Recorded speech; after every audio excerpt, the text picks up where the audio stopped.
बिस्मिल्लाहिर्रहमानिर्रहीम और अस्सलाम वालेकुम। 30 अप्रैल और पाकिस्तान में मंगल की सुबह। आज अभी तक की अहम खबरें और मेरा तज्जिया।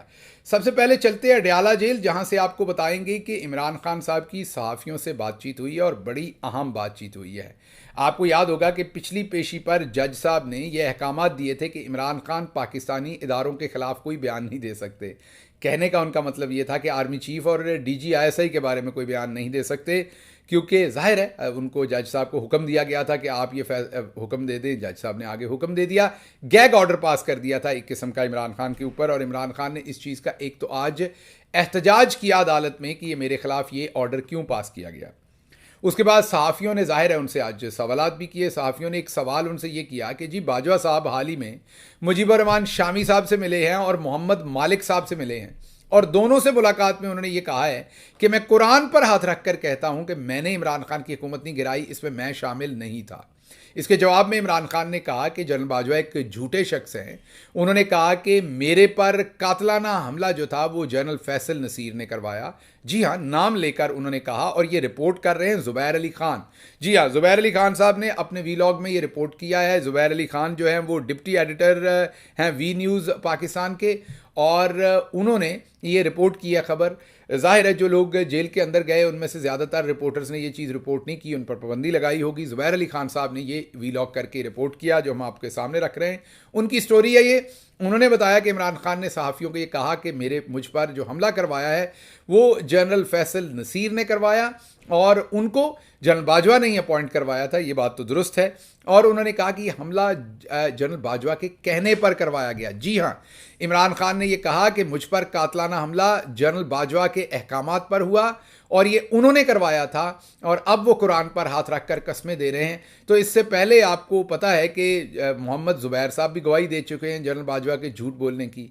इससे पहले सो मच सो के जामी साहब जो एक जर्नलिस्ट हैं वो भी उनसे सवाल पूछ चुके हैं। इससे पहले ख्वाजा आसिफ भी गवाही दे चुके हैं। इससे पहले और भी बेशतर लोग जो हैं वो जनरल बाजवा के झूठे होने की गवाही दे चुके हैं, जो उन्होंने कुरान पर कसम दी थी। मैंने भी आपको एक वाकया सुनाया था। अब इमरान खान साहब ने भी वाज़ेह तौर पर बता दिया कि असल में तो उन पर कातलाना हमला करवाने वाले खुद बाजवा साहब थे, किसी और ने क्या होना। हुकूमत गिरानी तो बहुत छोटी बात है, बाजवा साहब तो बहुत आगे निकल गए थे, कातलाना हमला करवाया था।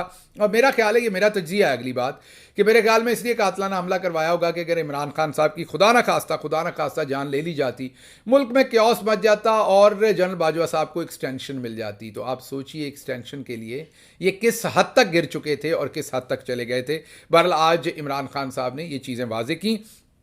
फिर उनसे ये भी सवाल पूछा गया कि क्या आपने शेर अफजल मरवत साहब को बनाया है या साहबजादा जो हैं उनको बनाया है आपने PAC का चेयरमैन, जो पब्लिक अकाउंट कमेटी का चेयरमैन होता है।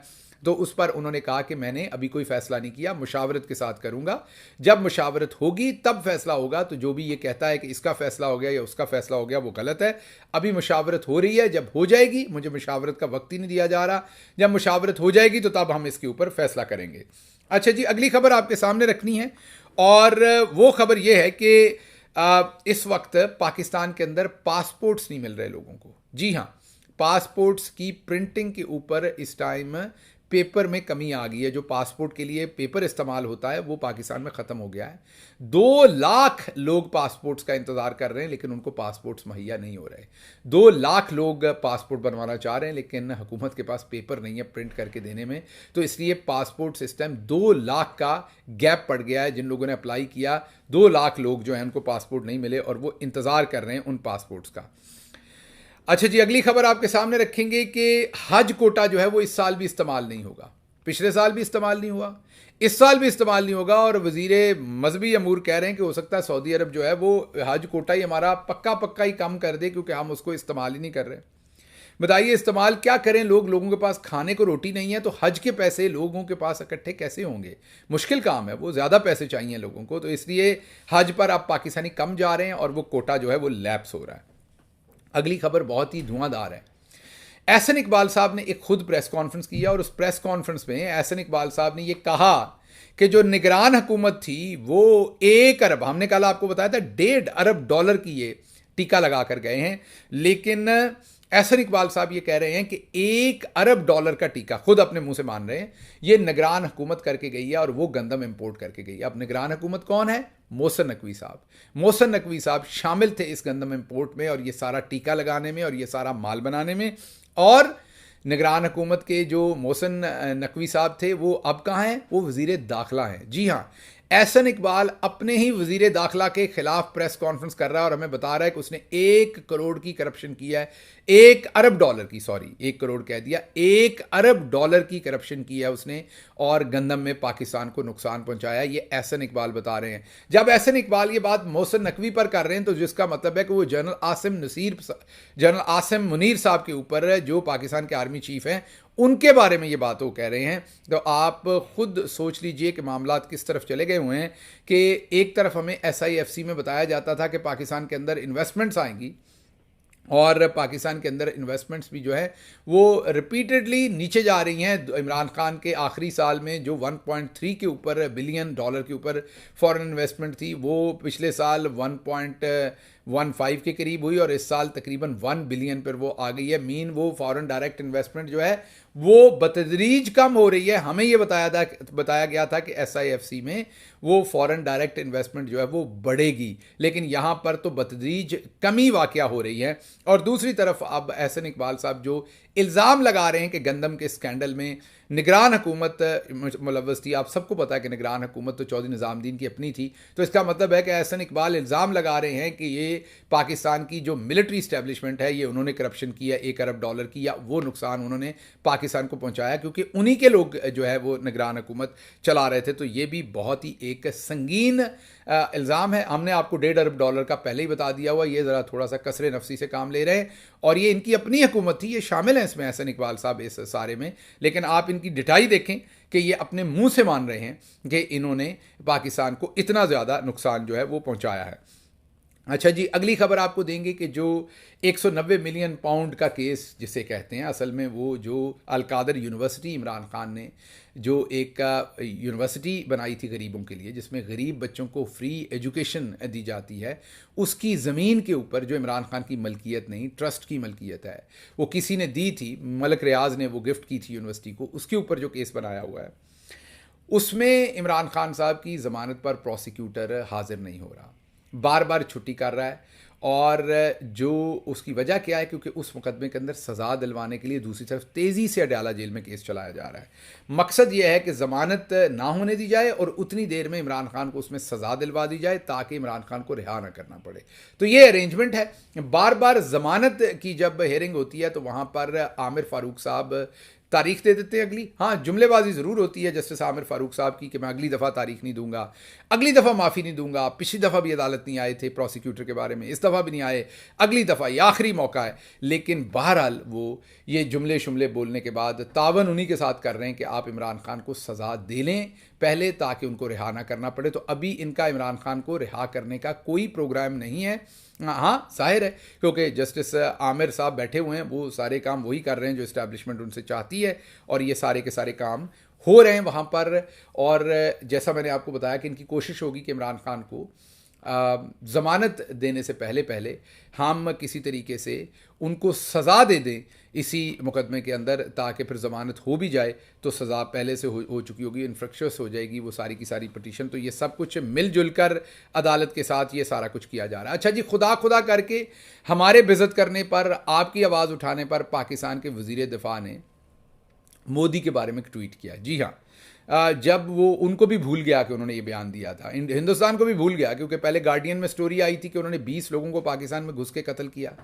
फिर वज़ीर दिफा जो हिंदुस्तान का था उसने कहा बिल्कुल हमने किया और आइंदा भी करेंगे, और उसके 3-4 दिन के अंदर उन्होंने आमिर सरफराज तांबा को भी लाहौर में घुस के कत्ल कर दिया। बहुत सारे लोग मुझे कहते हैं कि जी आप ये ना कहें, तकलीफ होती है बात सुन के, but isn't it a reality? क्या उन्होंने ये नहीं कहा? क्या ये गार्डियन ने नहीं छापा? क्या उन्होंने ये बात नहीं कही? मैं कुछ बात अपने पास से कह रहा हूँ, ये बुरी बात है। बहरहाल अब सिचुएशन ये है कि हमारे जो वज़ीर दाखिला वो कहते हैं हाँ जी इसमें हिंदुस्तान का हाथ ही लगता है।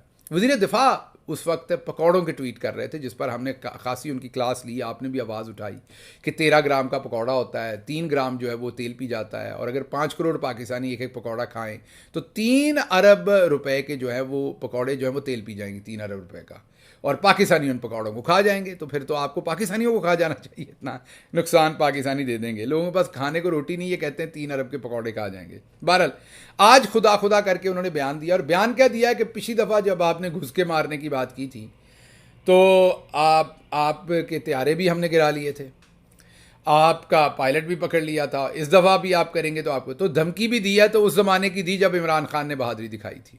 ये इंटरेस्टिंग बात है ना कि इनके पास धमकी देने के लिए भी कारकर्दगी इमरान खान की है। तो इमरान खान के ज़माने में जो कुछ हुआ था और जो लीडरशिप इमरान खान ने प्रोवाइड की थी और जो फैसले इमरान खान ने किए थे, उसकी धमकियां अब ख्वाजा आसिफ जो है वो मोदी को लगा रहे हैं। लेकिन चलें, शुक्र है महीने के बाद ही आंख खुली है, कोई बयान तो दिया इस रंगबाज ने। ये तो बिल्कुल ही बोलने को तैयार नहीं थे, कोई बयान देने को ख्वाजा आसिफ साहब जो है वो तैयार नहीं थे। बहरहाल चलें, और कुछ नहीं, इमरान खान की किसी कामयाबी का ही इन्होंने जिक्र कर दिया। लेकिन ख्वाजा आसिफ साहब पिछली दफ़ा घुस के मारने की और इस दफ़ा घुस के, जनाब उन्होंने अभी आमिर सरफराज तांबा साहब को मारा है, और उससे पहले 20 लोगों को पहले भी कत्ल कर चुके हैं आप ही के ज़माने के अंदर। तो आप ये ना कहें कि अगली दफ़ा वो कर चुके हैं, अभी उसका जवाब आपको देना चाहिए था, उस पर बात करनी चाहिए थी। अच्छा जी, अगली खबर आपके सामने रखेंगे कि इसरार कसाना साहब ने, एक जर्नलिस्ट हैं, उन्होंने एक खुला ख़त लिखा है आर्मी चीफ के नाम। उसमें उन्होंने बड़ी इंपॉर्टेंट बातें की हैं। उन्होंने कहा जी अभी जल्द ही जो है वो ट्रंप यहाँ पर जीत कर अमेरिका के अंदर प्रेसिडेंट बन जाएंगे। उसके बाद जो पाकिस्तान में रजीम चेंज हुई उसको वो रिवर्स करेंगे, क्योंकि उनको पता है कि सदर बाइडन ने, किसाना साहब कहते हैं कि निशाना बनाया था इमरान खान को।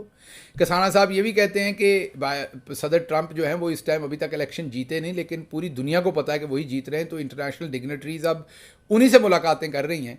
तो जैसे ही ट्रंप आया तो वो पाकिस्तानी जर्नल्स को भी सजाएं देंगे और उनको भी ब्लैक लिस्ट करेंगे, और पाकिस्तान में रजीम चेंज के पूरे ऑपरेशन को वो रिवर्स करेंगे। इसलिए आसिम मुनीर साहब को उन्होंने मशवरा दिया है कि आप उससे पहले खुद ही होश के नाखुन लें और इन तमाम चीज़ों को रिवर्स कर लें। ये वीलॉग किया है, ये खुला ख़त है इसरार कसाना साहब का, आर्मी चीफ, पाकिस्तान के आर्मी चीफ के नाम, और ये ख़बर आपके सामने रखनी थी। अगली खबर 6 मेंबर्स हैं पाकिस्तान बार के, खुदा खुदा करके, वैसे तो पाकिस्तान में वकला हजरात लंबी तान के सोए हुए हैं, लेकिन खुदा खुदा करके इन 6 मेंबर्स ने अब साथ देने का फैसला किया है जजेस का, और इन्होंने कहा है कि हम जजेस के साथ खड़े होंगे, और जिन जजेस ने ख़त लिखा था 6 ने, और हम चाहेंगे कि उन पर सुप्रीम कोर्ट का फुल बेंच बने और उसकी एक मुकम्मल तहकीक हो और उन जजेस को इंसाफ मिले। खुदा खुदा करके ये बोले। अच्छा जी, डिप्टी प्राइम मिनिस्टर बनाया गया है पाकिस्तान की तारीख आपको क्विकली बता दें।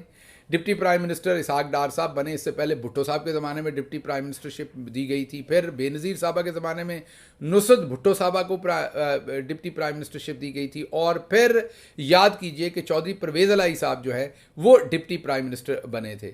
लेकिन तीनों हुकूमतों ने जब डिप्टी प्राइम मिनिस्टर किसी को बनाया था तो वो विद इन फ्यू मंथ्स ख़त्म हो गई थी, कुछ तो विद इन फ्यू डेज़ ख़त्म हो गई थी, कुछ विद इन फ्यू मंथ्स ख़त्म हो गई थी। तो डिप्टी प्राइम मिनिस्टर बनाया ही अमूमी तौर पर तब जाता है जब हुकूमत के अंदर बहुत सारा फुकदान हो, कनेक्शन का बहुत ज़्यादा अफरा तफरी हो, तो तब डिप्टी प्राइम मिनिस्टर आते हैं, मीन यकजा ना हो पार्टीज़।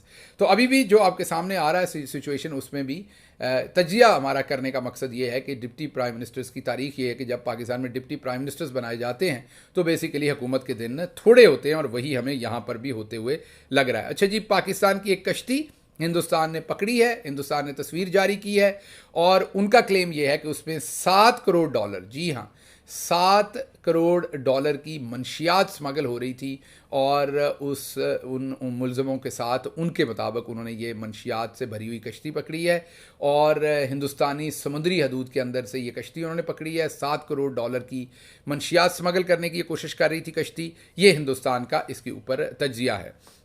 अच्छा जी, PTI के अली अमीन गंडापुर को इलेक्शन कमीशन ने फिर बुला लिया है और ये कहा है कि आप हाज़िर हों और आपने जो अपने एनुअल गोशवारे हैं उनमें गलत बयानी की है और आप की नाअहली के लिए पटिशन है वो हमने सुननी है।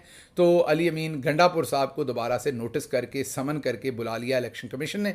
ज़रूर ब्लैकमेलिंग की एक और टेक्निक है, ज़ाहिर है अली अमीन गंडापुर ने क्या अपने गोशवारों में गलत बयानी करनी, पहली दफ़ा तो वो मेंबर मुंतखब नहीं हुए और तो किसी को इन्होंने नोटिस नहीं किया, तो पूरे पाकिस्तान ने सच बोला हुआ, अकेला अली अमीन गंडापुरी है क्योंकि वो चीफ मिनिस्टर है।